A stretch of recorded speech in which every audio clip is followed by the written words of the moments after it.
Right now we are facing some very significant challenges. I think core challenges to the way our society is structured, in some cases to our very survival. This is not a normal time.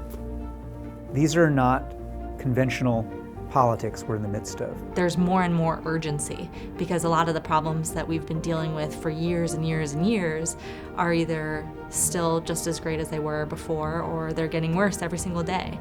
This generation has a great desire to be of service, but is searching for ways. I think anything that in today's environment in particular supports and stresses the value of and encourages service is direly important. In so many ways, Harry Truman, who came after a very popular president, Franklin Roosevelt, unexpectedly stepped into this role, understood that public service is the road to having a democracy really work.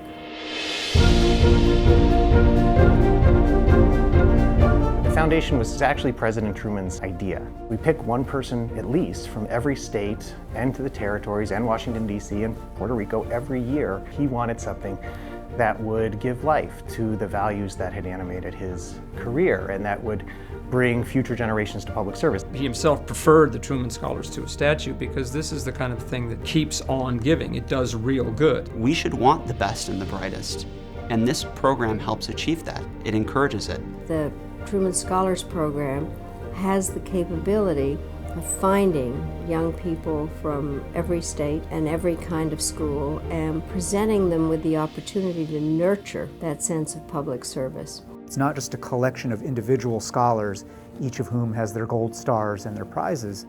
It's a network, it's a community of people who are in fellowship with one another and saying, hey, remember why you're Truman and remember we're part of this thing. We as a nation need an invested, interested, engaged set of young leaders to look at things through a different lens, to see injustices that generations past have let go by, and to change those things.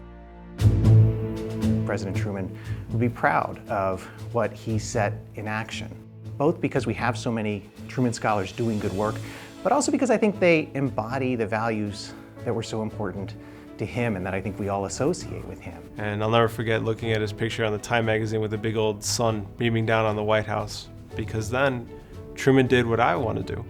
He looked at the little things. For him, it was always about taking a responsibility, keeping that in mind and remembering the responsibility that I have to advance the things that I care about and to try to bring others along. That's a really important inspiration to me in the work that I do. And he was able to make a decision and move on. It's a critically important part of leadership. Nobody was better at that than Harry Truman. I was an Army captain, a Medical Service Corps officer, so I led, today's equivalent of a MASH from back in that show. It was a combat support hospital. That was where my company command was in Korea. And then I deployed from Korea to Iraq, where I served as a speechwriter for General Petraeus when he was commanding the multinational force there. I started and founded an organization called Year Up New York, which is a workforce development organization that works with young people between the ages of 18 and 24. So I received seed funding to build it, and in 5 years, turned it into a $6 million organization serving hundreds of young people. When I became a candidate for office over 6 years ago, it was the Truman Scholarship that really gave me the confidence to know that public service is a career that you can not only serve people, but also enjoy at the same time. I was 27 years old the first time I got to sit behind a microphone and speak for the United States in a negotiation. The weight and the honor of that, to push the button on a microphone and say the United States would like to amend this text. It's a pretty amazing opportunity. I take a lot of pride in being a part of the process that hammers out legislation, laws, new programs for the state of Washington. I really dedicated my life and my career to making sure that the harm that I saw done to the people that I love the most wasn't done to other people's families.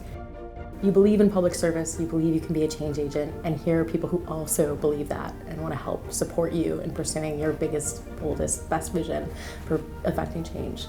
Many times at a young age, people aren't asked those difficult questions, and as a graduating junior or senior, it's really important to think about what impact you want to have on the world and what is your legacy. We are creators, we are co-authors of this time. If you asked me what my grandfather would have thought of the Truman Scholars program, he would have been delighted. With 40 years under our belt, we have 3,000 Truman Scholars doing public service in every sector, on every issue, around the country and across the globe. Here at the Foundation, we're something of a beacon for public service leadership at a time when it's frankly not glamorous, it's not easy, but it's crucially important. I am a Truman Scholar. I am a Truman Scholar. I'm proud to be a Truman Scholar. I am a Truman Scholar. I am a Truman Scholar. I am a Truman Scholar. I am a Truman Scholar. I am a Truman Scholar. I am a Truman Scholar. I am a Truman Scholar. I am a Truman Scholar. I am a Truman Scholar.